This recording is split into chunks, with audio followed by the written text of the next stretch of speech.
नमस्कार। स्वागत है आपका राजनीति के इस अखाड़े में।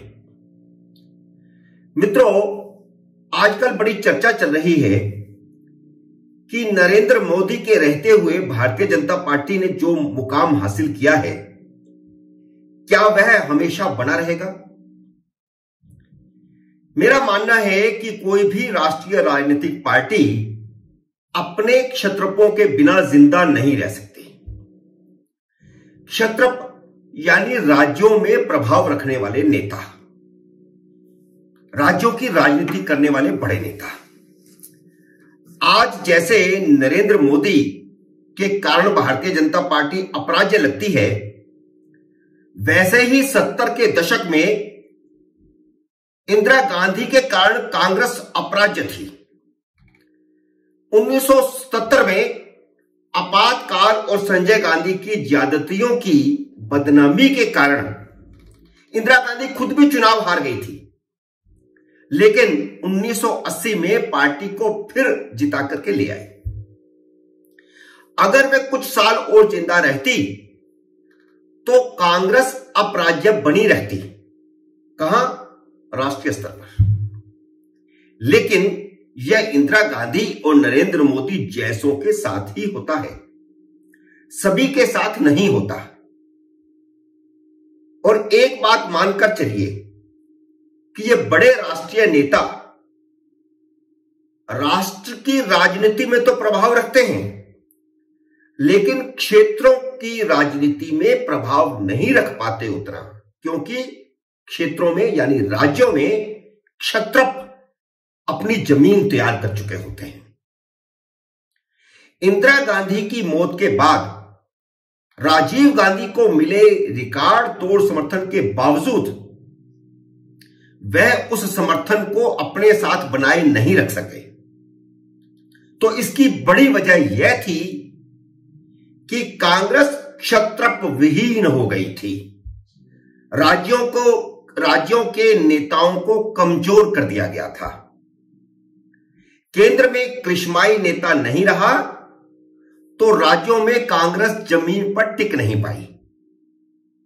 1984 के बाद कांग्रेस को कभी भी लोकसभा में बहुमत नहीं मिला। कारण यह था कि इंदिरा गांधी के जमाने में ही कांग्रेस के क्षत्रप इधर उधर बिखरने लगे थे और राजीव गांधी अपने समय में कृष्माई नेतृत्व दे नहीं सके, और जो क्षत्रप कांग्रेस में बचे रह गए थे इंदिरा गांधी के समय, वे भी राजीव गांधी के समय और तेजी से इधर उधर खिसक गए। जिस पोजीशन में 70 के दशक में इंदिरा गांधी के नेतृत्व में कांग्रेस थी, आज नरेंद्र मोदी के नेतृत्व में उसी पोजीशन में भारतीय जनता पार्टी है। जब तक मोदी है, राष्ट्रीय स्तर पर भारतीय जनता पार्टी अपराज्य बनी रहेगी। लेकिन इंदिरा गांधी के रहते ही जैसे प्रदेशों में कांग्रेस हारने लगी थी, वही हाल और वही सिलसिला अब भारतीय जनता पार्टी के साथ शुरू हो गया है।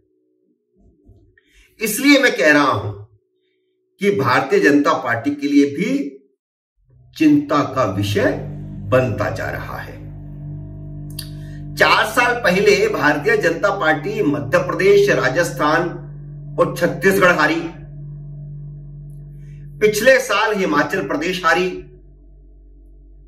कर्नाटक, महाराष्ट्र और बिहार की बात अलग है। इन तीनों राज्यों में भारतीय जनता पार्टी कभी भी अपने बूते पर बहुमत में नहीं आई थी। मोदी जब राष्ट्रीय पटल पर आए, तब तक इन तीनों राज्यों में भाजपा सहयोगियों के साथ सत्ता में थी। मोदी के राष्ट्रीय पटल पर आने के बाद भाजपा इन तीनों राज्यों में एक एक बार सत्ता से बाहर भी हुई है। मोदी की चतुराई से भारतीय जनता पार्टी कर्नाटक, महाराष्ट्र और मध्य प्रदेश में दोबारा सत्ता में लौटी भी है। लेकिन उधार के समर्थन से। बिहार में सत्ता में लौटकर दोबारा सत्ता से बाहर है। अब हम उन 6 राज्यों का विश्लेषण करते हैं जहां भारतीय जनता पार्टी सत्ता से बाहर हुई थी। मध्य प्रदेश, छत्तीसगढ़ और राजस्थान को हम एक श्रेणी में रखते हैं, क्योंकि इन तीनों राज्यों में भारतीय जनता पार्टी बिना किसी के समर्थन से अपने बूते पर ही सत्ता में थी और नरेंद्र मोदी के आने के बाद हारी है। महाराष्ट्र, बिहार और कर्नाटक को हम दूसरी श्रेणी में रखते हैं। इन तीनों राज्यों में भाजपा को कभी भी बहुमत नहीं मिला था और वह अपने सहयोगियों के कारण सत्ता में थी।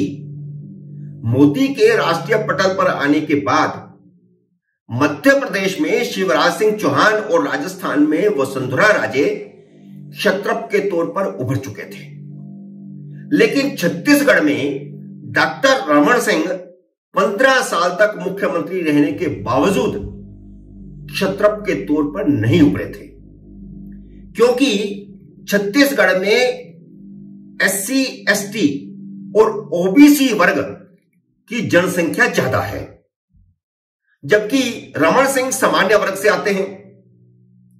भाजपा अगर सामूहिक नेतृत्व के सिद्धांत पर चलती तो छत्तीसगढ़ बच सकता था, लेकिन भाजपा ने ऐसा सोचा नहीं और 2018 में हार गई।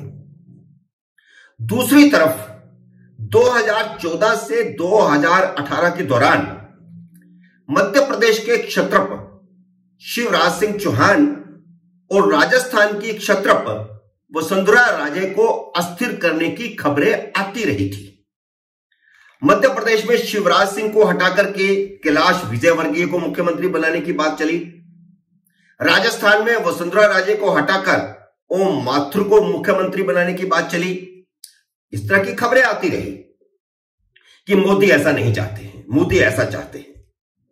इन दोनों ही राज्यों में गुटबाजी इतनी बढ़ चुकी थी कि भाजपा हार गई और दोनों ही राज्यों में बाहरी समर्थन के साथ कांग्रेस की सरकार बन गई। राजस्थान में भी और मध्य प्रदेश में भी कांग्रेस को पूर्ण बहुमत 2018 में नहीं मिला था, लेकिन इन दोनों ही राज्यों में भाजपा ने सबक सीखा है। 2020 में आपसी फूट के कारण कांग्रेस की सरकार गिरी तो भाजपा ने अपने ओबीसी क्षत्रप शिवराज सिंह को ही आगे करके सरकार बनाई। उसने ब्राह्मण कैलाश विजयवर्गीय का प्रयोग नहीं किया। देश की राजनीति बदल चुकी है। अब ब्राह्मणवाद, ठाकुरवाद का जमाना जा चुका है। इसलिए भाजपा ने यह प्रयोग नहीं किया कि मध्य प्रदेश में ब्राह्मण विजयवर्गीय को मुख्यमंत्री बनाती या किसी और को बनाती। उसकी बजाय उसने अपने पुराने क्षत्रप शिवराज सिंह को ही दोहराया। अब राजस्थान में भी धीरे धीरे संकेत आने लगा है कि 2023 का विधानसभा चुनाव वसुंधरा राजे को ही सामने रखकर लड़ा जाएगा, जो अपने आप को क्षत्रप के रूप में मोदी के आने से पहले ही स्थापित कर चुकी है।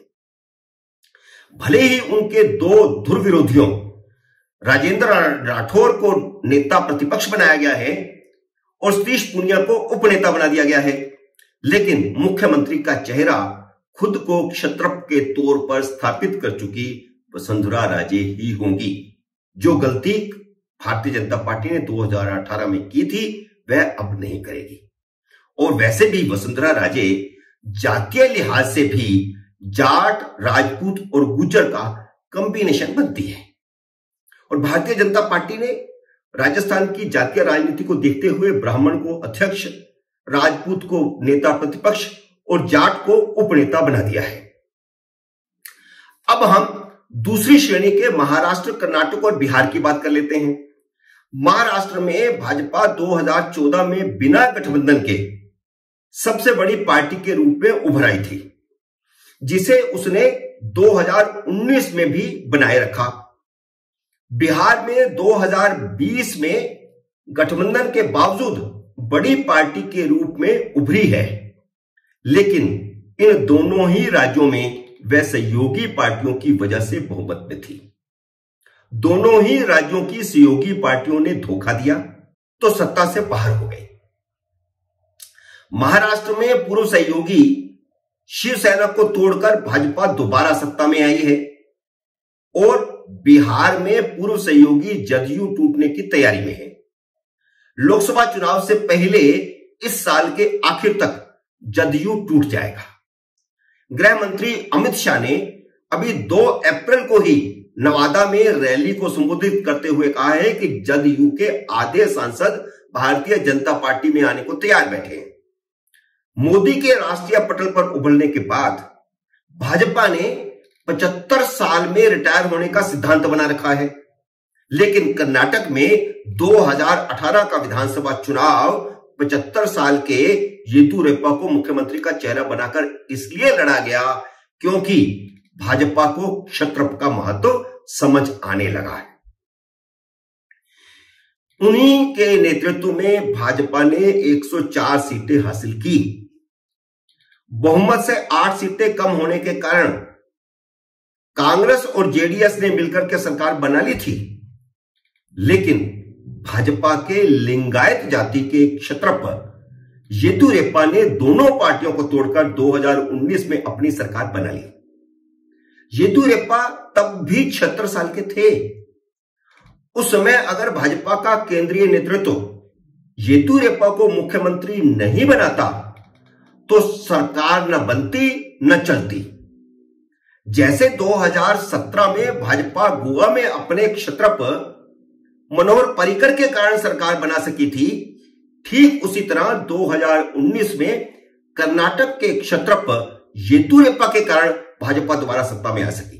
लेकिन भाजपा ने वही गलती की जिसका एहसास उसे अब विधानसभा चुनाव में हो रहा है। जुलाई 2021 में उन्हें मुख्यमंत्री पद से हटा करके बसवराज बोम्मई को मुख्यमंत्री बना दिया। नरेंद्र मोदी ने यह जो 75 साल वाला फार्मूला बना रखा है वह क्षत्रपों के साथ नहीं चलता। इसलिए मजबूरी में 2022 में 80 साल के येदियुरप्पा को भाजपा के संसदीय बोर्ड का सदस्य बनाना पड़ा और अब नरेंद्र मोदी और अमित शाह को येदियुरप्पा के घर जाकर उनकी मान मनोबल करनी पड़ रही है। मुख्यमंत्री बसवराज बोम्मई हैं, लेकिन चुनाव की कमान 80 साल के येदियुरप्पा के हाथ में है क्योंकि वह क्षत्रप है। मोदी ने वक्त की रफ्तार को पहचान लिया है।